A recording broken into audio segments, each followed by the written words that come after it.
మట్టి అక్రమ రవాణాదారుల దందా తోటపల్లిగూడూరు మండలంలో బరితెగించి ప్రవహిస్తోంది. నన్నెవడ్రా ఆపేది అన్న చందంగా ఆదివారం నుంచి నేటి వరకు వందల ట్రాక్టర్లతో రావూరు వారి కండ్రిగ చెరువు గుండెను పిండేస్తున్నారు. చెరువు నుంచి సహజ వనరులను నిలువునా దోచేస్తున్న అధికార యంత్రాంగం నిమ్మకు నీరెత్తినట్లు వ్యవహరిస్తుండటంపై స్థానికులు తీవ్ర ఆగ్రహం వ్యక్తం చేస్తున్నారు.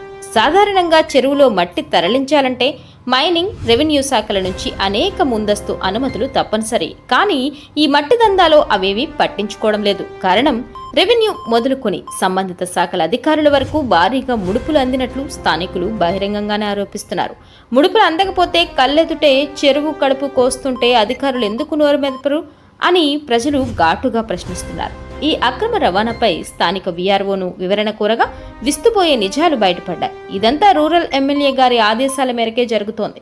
వారిని అడ్డుకునే ధైర్యం మాకు లేదు. ఒకవేళ ధైర్యం చేసి అడ్డుకుంటే మా ఉద్యోగాలే ఊడబడతాయి అని ఆయన నిస్సహాయతను వ్యక్తం చేయడం గమనార్హం.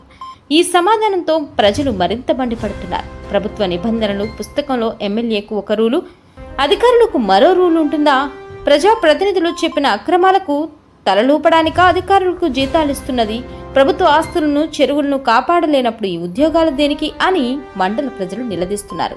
వార్తా కథనాలు విపరీతంగా వస్తున్నా, పత్రికల్లో కథనాలు వెల్లువెత్తుతున్నా జిల్లా ఉన్నతాధికారులు సైతం ఇటువైపు చూడకపోవడం పలు అనుమానాలకు తావిస్తోంది. కనీసం ఇప్పటికైనా జిల్లా కలెక్టర్, మైనింగ్ శాఖ ఉన్నతాధికారులు తక్షణమే జోక్యం చేసుకుని రావూరు వారి కండ్రిగ చెరువులో జరుగుతున్న ఈ మట్టి దోపిడీకి అడ్డుకట్ట వేయాలని మండల ప్రజలు డిమాండ్ చేస్తున్నారు. ఈ వీడియో గురించి మీ అభిప్రాయాన్ని కామెంట్ రూపంలో తెలియజేయండి. అలాగే లైక్ మరియు సబ్స్క్రైబ్ చేయండి.